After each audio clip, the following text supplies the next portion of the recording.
톨스토이의 글 가운데 이런 예화가 있습니다. 유명히 알려져 있는 예화이기 때문에 잠깐 소개를 하면, 하루는 자기 집에서 일하는 하인들이 둘이서 싸우고 있는 거예요.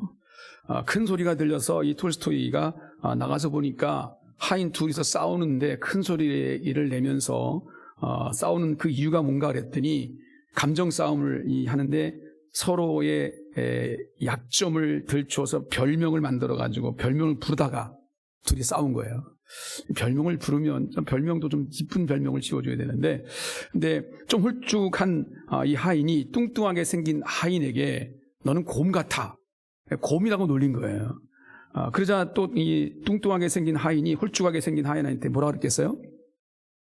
원숭이 같아, 너는. 원숭이 같다고 놀린 거예요. 그러면서 너는 곰이야, 너는 원숭이야 하면서 티격태격 언쟁을 높이고 소리를 높여서 싸웠던 겁니다. 이 모습을 본 이 톨스토이가 싸움을 말리기 위해서 먼저 홀쭉하게 생긴 이 하인에게 이렇게 말했습니다.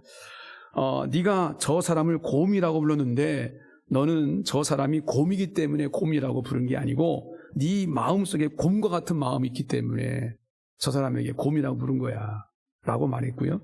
또 곰이라는 별명을 가진 뚱뚱한 하인에게는 이렇게 말했습니다. 네가 저 사람을 원숭이라고 불렀는데 그것은 네 마음에 원숭이 같은 마음이 있기 때문에 저 사람이 원숭이처럼 보이는 거야 라고 말했다는 거죠. 단순한 얘기입니다. 우리 가운데 인생을 살면서 주는 아주 심플한 교훈이죠. 내 마음의 상태가 어떠한가라는 것들을 묻고 있는 것입니다. 우리 마음에 믿음의 마음을 갖게 되면 이 세상의 모든 것들이 다 하나님의 창조물로 보입니다. 하나님의 사랑을 가지면 모든 것이 다 사랑스럽게 보이고요.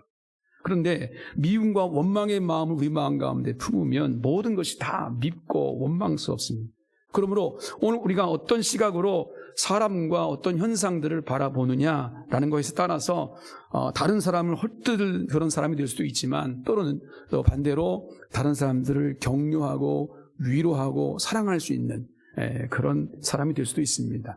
중요한 것은 내가 어떠한 마음을 가지고 사느냐라는 것입니다. 여러분들의 감정은 지금 어떠신지, 여러분들의 마음은 좀 어떠신지 한번 스스로 돌아봤으면 좋겠습니다. 제가 어떻게 보이십니까? 사랑하는 마음으로 보이십니까? 아니면 김 목사님 우리 모습 좀 약간 찡그리는 모습으로 보이십니까? 고개를 드십시오. 왜 고개를 숙이십니까?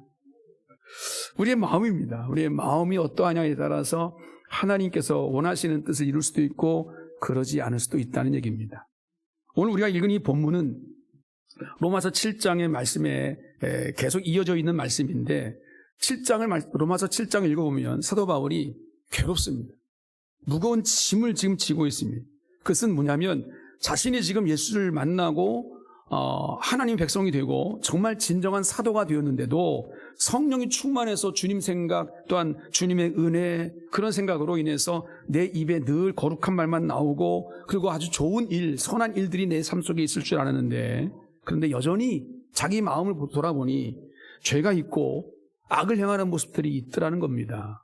그래서 로마서 7장 18절 19절에 사도 바울은 이렇게 고백합니다. 내 속 곧 내 육신에 선한 것이 거하지 아니하는 줄을 내가 아노니 원함은 내게 있으나 선을 행하는 것은 없노라.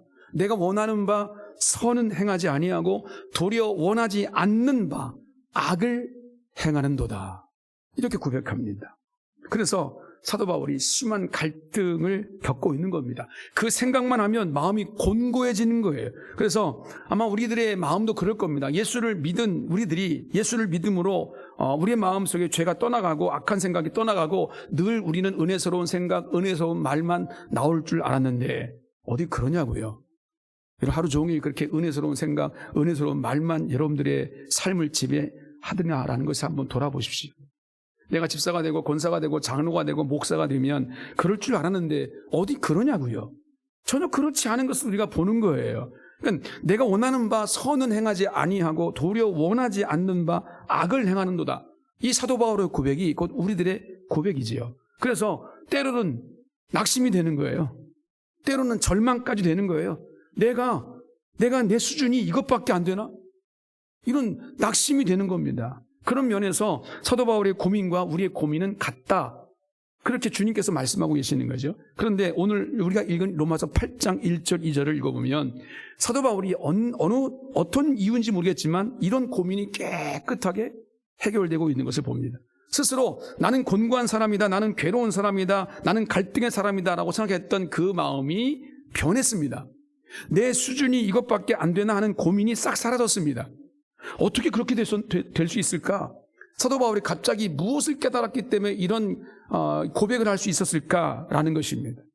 오늘은 설교가 좀 교리적인 설교처럼 보이지만 저는 이 말씀을 꼭 여러분들이 드리고 싶은 이유가 있습니다. 5.16 새생명 축제를 앞두에 두고 그리스도인으로서 정체성, 나는 누구인가?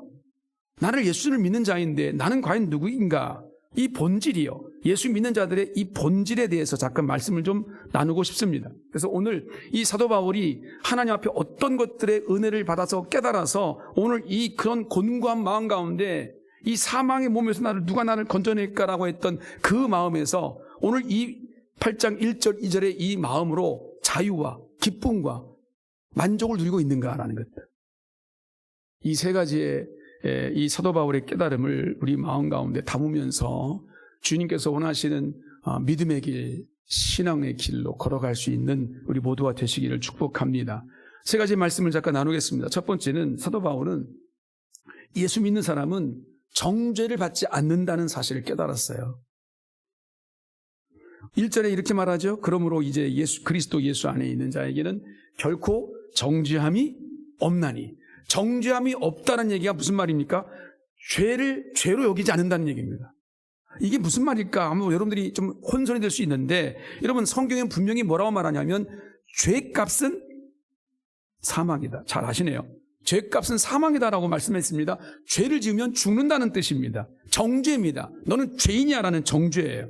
네가 죄를 졌잖아. 그 죄값은 사망이야 라는 게 정죄예요.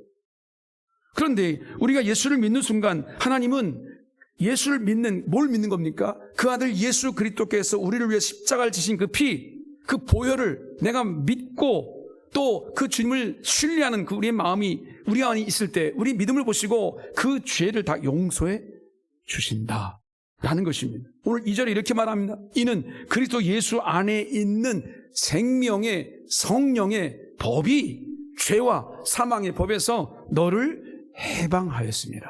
할렐루야. 이게 진리입니다. 로마서 5장 12절에 인간은 모두 죄인이라고 말하고 있고 그로 인해서 사망에 이른다라고 말씀했습니다. 이것이 우리 인간이 예수 믿기 전의 모습입니다.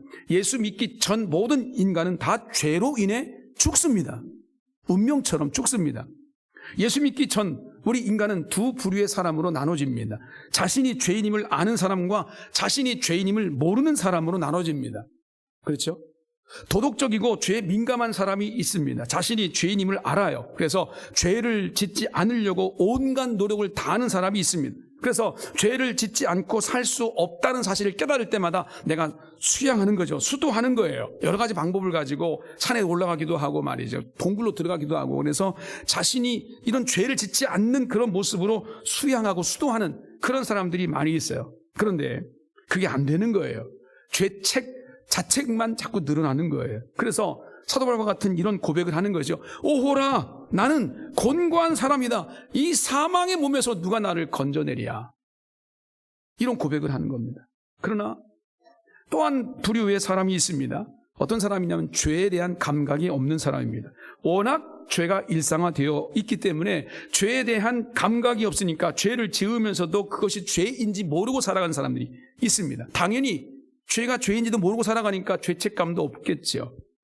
한번 예를 들어보면 길을 가다가 쓰레기를 아무렇게나 버리는 사람이 있어요. 담배를 피고 담배꽁초를 툭 던지고 가는 사람들이 있어요. 한번 상상해 보세요. 그런 사람들이 있다고 칩시다. 일반적으로 사람들은 길가에다가 휴지 하나 버리기도 민망스럽습니다. 그렇죠?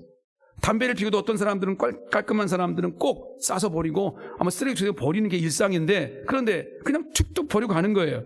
그것이 일상화되어 있는 사람이에요. 전혀 거리낌이 없어요. 누군가가 왜 그렇게 담배꽁초를 버리고 갑니까? 왜 쓰레기를 그렇게 버립니까? 라고 말하면 당신이 뭔데 참견이냐? 이렇게 오히려 더 큰 소리를 칩니다. 왜 그럴까요? 죄에 대한 감각이 없어서 그렇습니다. 이것이 죄에도 똑같이 적용되어져서 죄를 지으면서도 그게 죄인지도 모르고 오히려 더 당당한 사람들이 있다는 것입니다. 이런 사람은 결국 하나님의 진노 밖에 설 자리가 없다는 사실이죠. 물론 이 사람뿐 아니라 죄에 대한 감각이 있고 죄를 버리려고 애를 쓰는 수도하고 수양하는 그런 사람들도 동일하게 정죄를 받습니다. 이 사실을 갈라디아서 2장 16절에 이렇게 말씀하고 있습니다. 사람이 의롭게 되는 것은 율법의 행위로 말미암음이 아니요 오직 예수 그리스도를 믿음으로 말미암는 줄 알므로 오늘 우리도 그리스도 예수를 믿나니 이는 우리가 율법의 행위로서가 아니라 그리스도를 믿음으로써 의롭다 하심을 얻으려 함이라.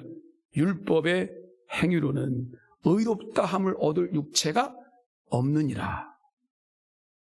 설령 내가 잘 율법을 지킨다 하더라도 내가 의롭게 될 수는 없다는 겁니다. 죄에 대한 감각이 있든 없든 모든 사람들은 다 하나님 앞에 정죄를 받을 수밖에 없다라는 겁니다. 왜 그렇습니까? 하나님 앞에 의인은 없나니 하나도 없기 때문입니다. 그런데 어떻게 예수 믿는 사람은 정죄를 받지 않는다는 걸까? 여러분, 이것은 세상적으로 볼 때 이해가 안 되죠. 어떻게 죄를 지은 사람이, 죄인이 예수를 믿는다고 그 죄가 다 없어집니까? 라고 그렇게 세상은 말합니다. 바로 예수를 믿는 믿음 때문이라고 성경이 말하고 있는 이 부분을 한번 생각해 보셔야 됩니다. 하나님은 예수 믿는 그 사람의 믿음을 보시고 그 사람을 정죄하지 않겠다라고 작정하셨습니다.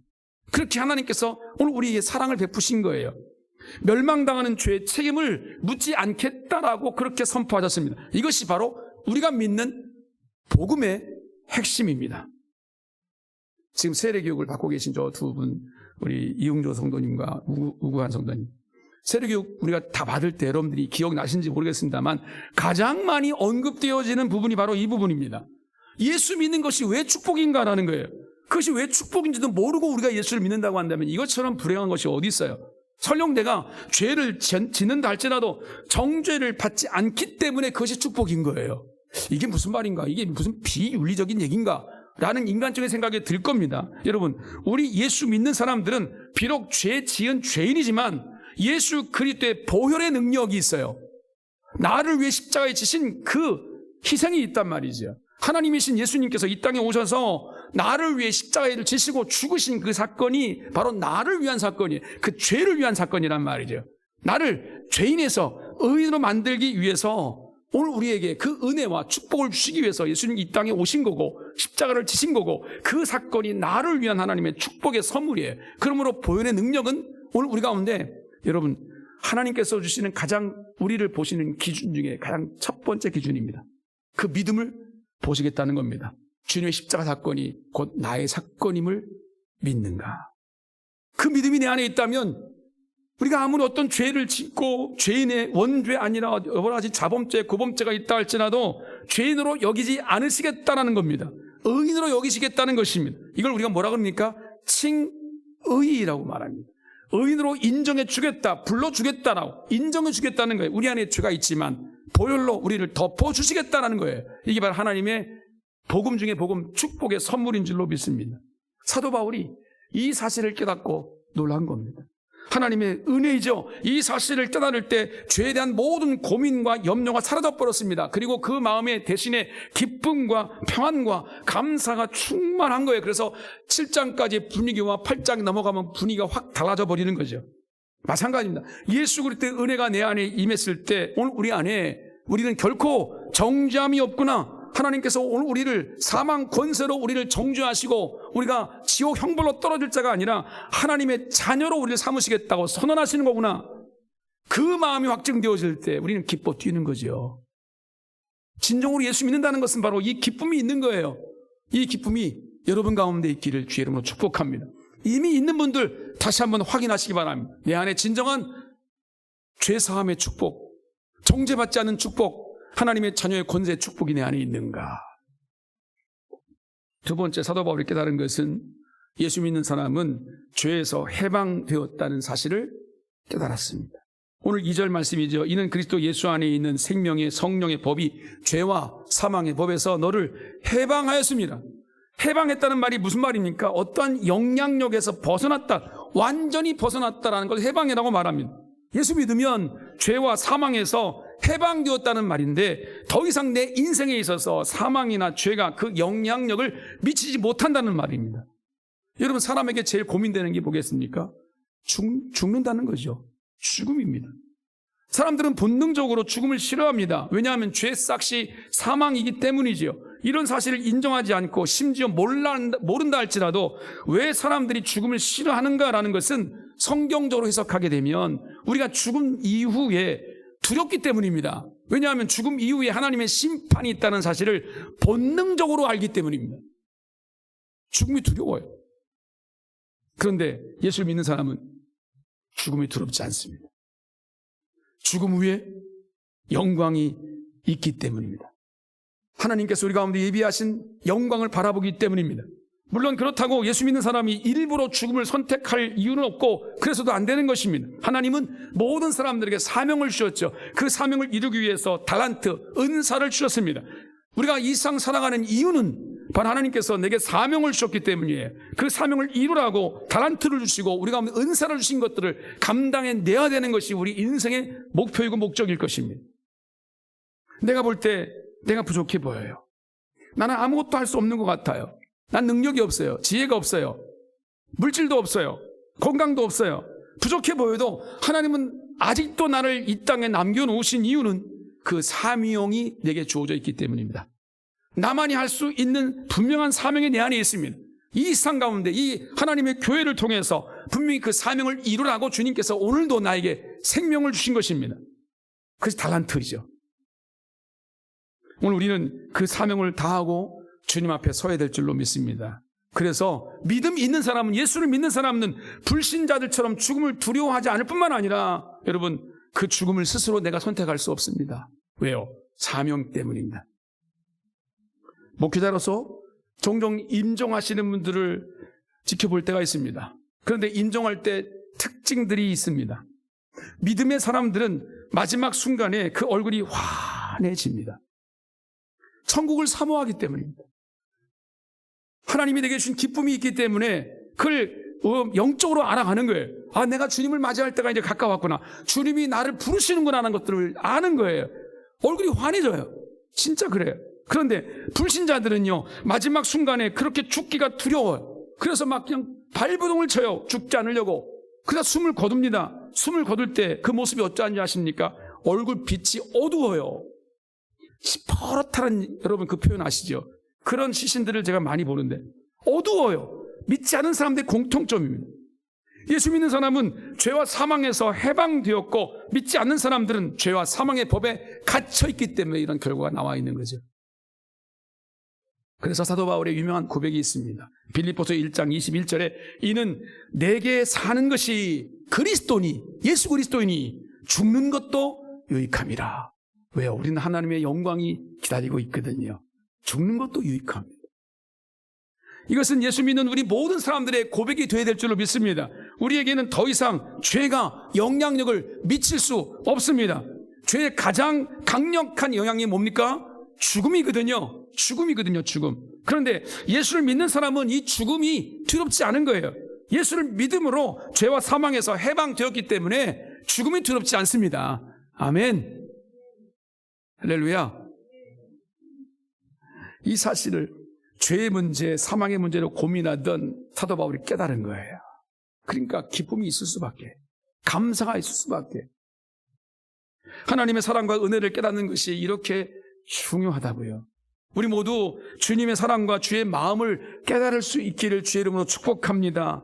예수를 나의 구주와 주님으로 믿는 자에게는 결코 정죄함이나 사망의 권세의 두려움이 없다. 이게 예수 믿는 사람이에요. 우리를 사랑하시는 하나님께서 그렇게 하셨어요. 내가 만든 게 아니에요. 목사가 만든 게 아니고 교리가 만든 게 아니에요. 하나님께서 그렇게 말씀하신 거예요. 하나님은 하나님이신 예수님을 우리와 똑같은 육신을 입고 이 세상에 오게 하셨지요. 오늘 우리의 육신의 모든 죄를 다 십자가에 다 담당시켰습니다. 죽으시고 심판하셨습니다. 그리고 부활하심으로 영원한 생명으로 우리 가운데 다가오게 하셨습니다. 우리의 모든 죄가 그 십자가에서 해결되게 하셨습니다.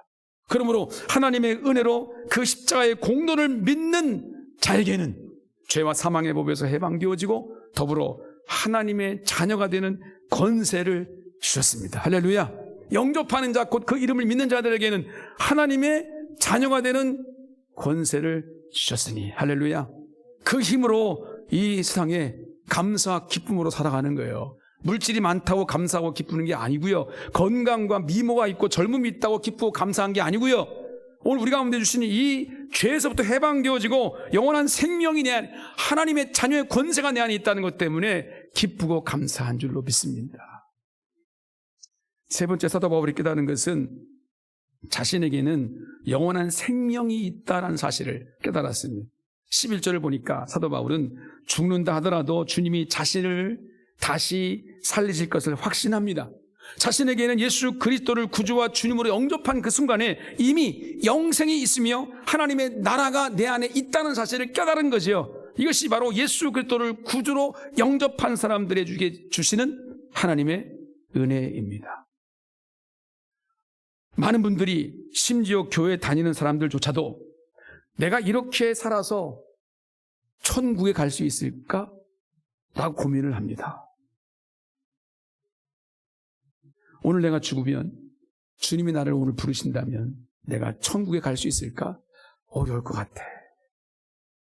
아마 이 중에도 제가 물어보면 10명 중에 한 7명 정도는, 7명, 8명 정도는 그렇게 말씀하실 것 같아요. 머리를 그쩍쩍 하면서 글쎄요, 그럴 것 같기도 하고 아닐 것 같기도 하고.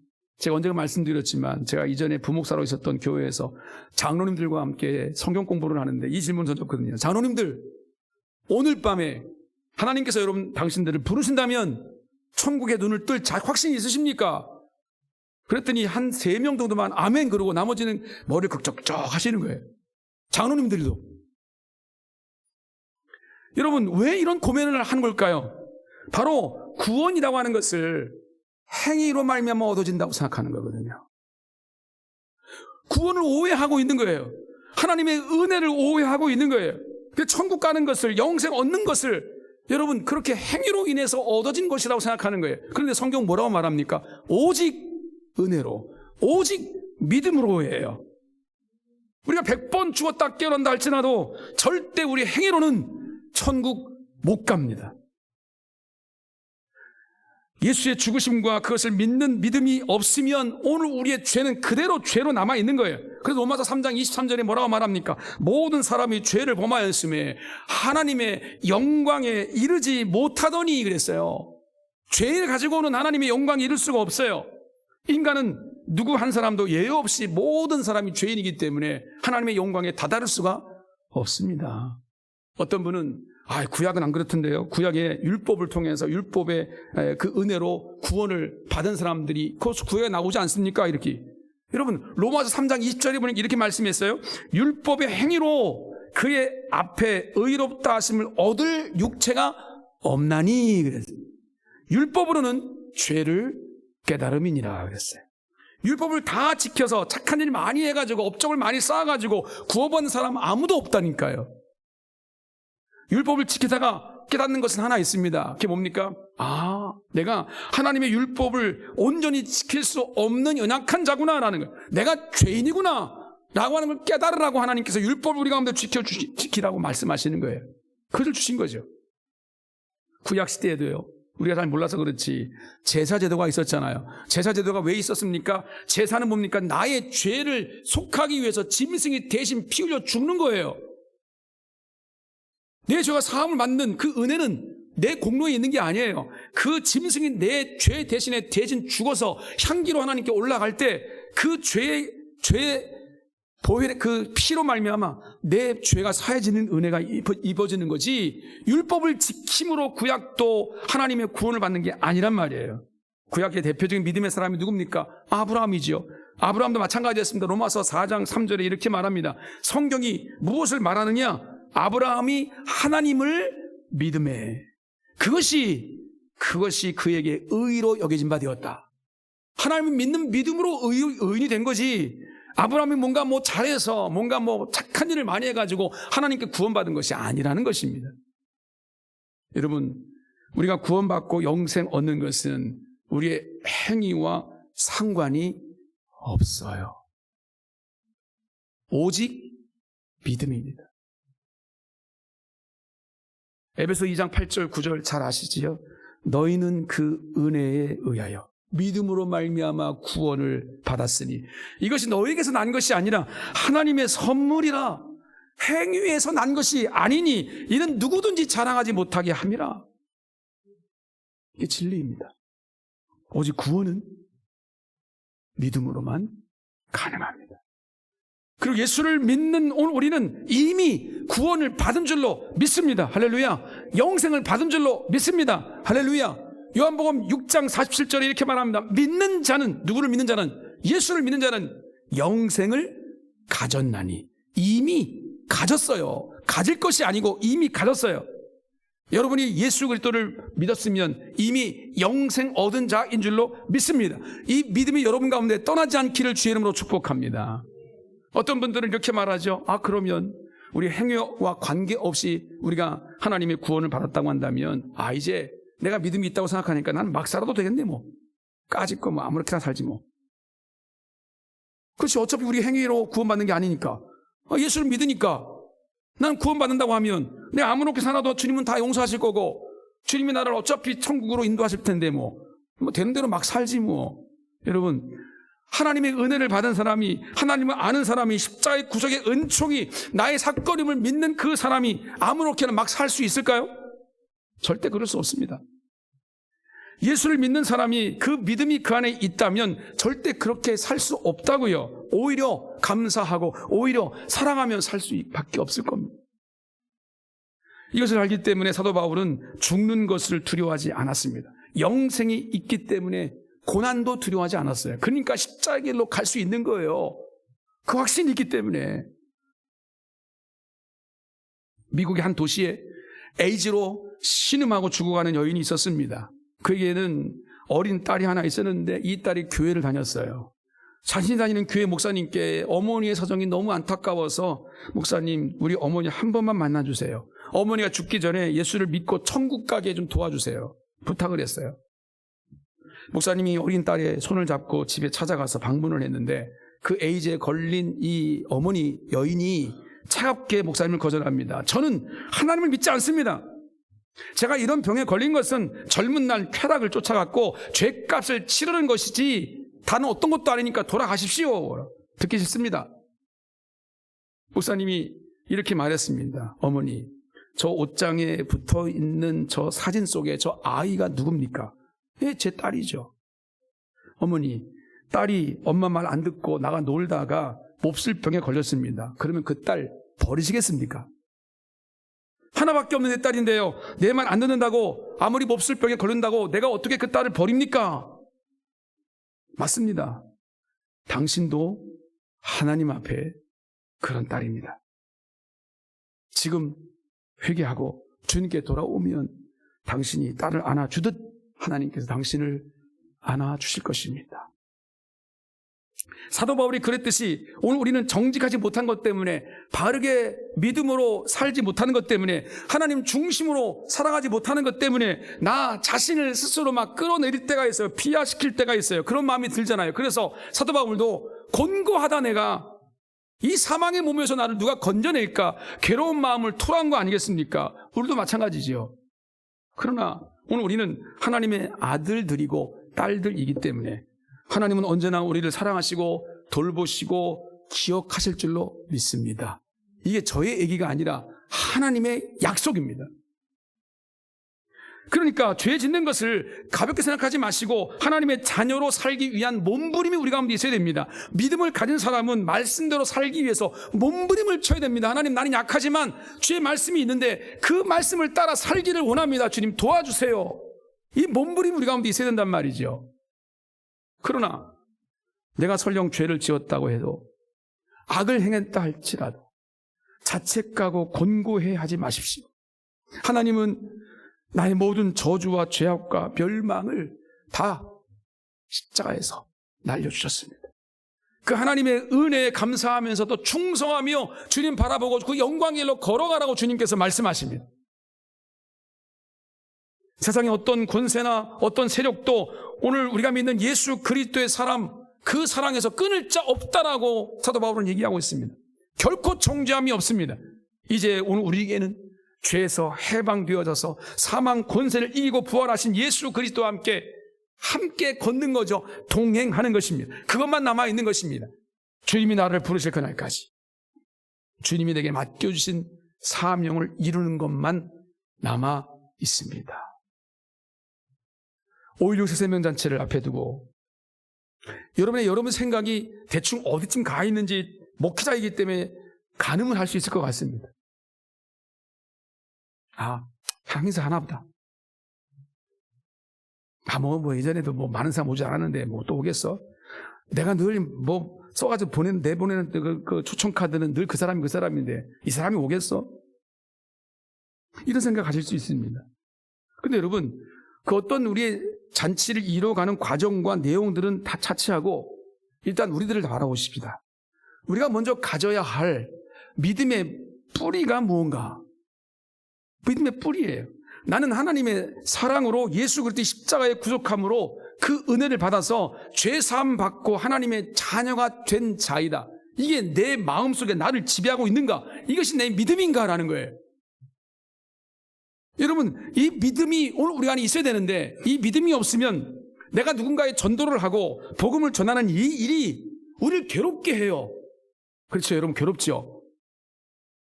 얼굴에 써 있어요. 괴롭다고.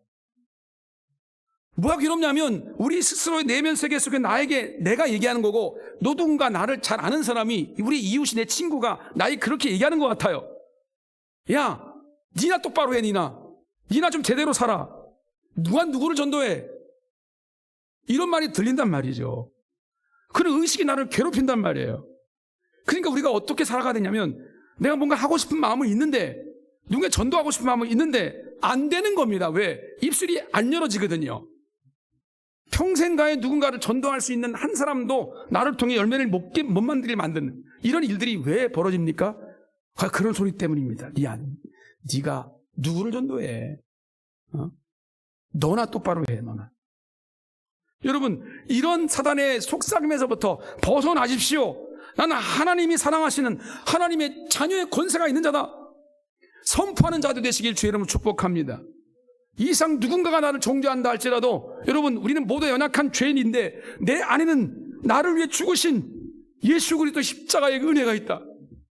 나를 생명을 주기 위해서 부활하신 부활의 영광이 내 안에 있다. 그러므로 나는 하나님의 자녀이다. 그 자녀됨의 권세를 선포하는 것이 바로 전도입니다. 그것이 나를 사랑하셔서 구원하신 하나님의 뜻인 줄로 믿습니다. 다시 한번, 우리가 왜 주저하고 있는가? 내가 머뭇거리고 있는가? 왜 내 입술은 굳게 닫혀서 열리지 않는가? 왜 내 발걸음은 도대체 한 걸음도 움직이지 못하는가? 그 이유가 바로 여기에 있습니다. 내 안에 사단으로부터의 정죄함으로 가득 차 있는 겁니다. 그러나 예수 그리스도를 믿는 자에게는 결코 정죄함이 없나니. 하나님께서 우리를 귀히 보십니다. 하나님이 우리를 너무너무 사랑하십니다. 그 믿음을 보시고 우리를 하나님의 자녀로 삼아주셨습니다. 그 사랑으로 주님 그 말씀을 따라가게 하시고 그 사랑을 아직도 모르는 자들에게 주님, 내 몸짓, 내가 할 수 있는 모든 것들을 다 감당해서 주님 그 사명을 감당할 수 있는 하나님의 자녀가 되게 해 주시옵소서. 그 사명 감당할 때 주님께서 영광 받으실 줄로 믿습니다. 그리고 주님께서 우리를 오라 하실 때 주님의 칭찬과 하나님의 놀라우신 상급으로 우리를 갚아주실 줄로 믿습니다. 그 은혜가 우리 모든 공동체 가운데 넘쳐나기를 주님의 이름으로 축원을 드립니다. 기도하겠습니다. 하나님 아버지,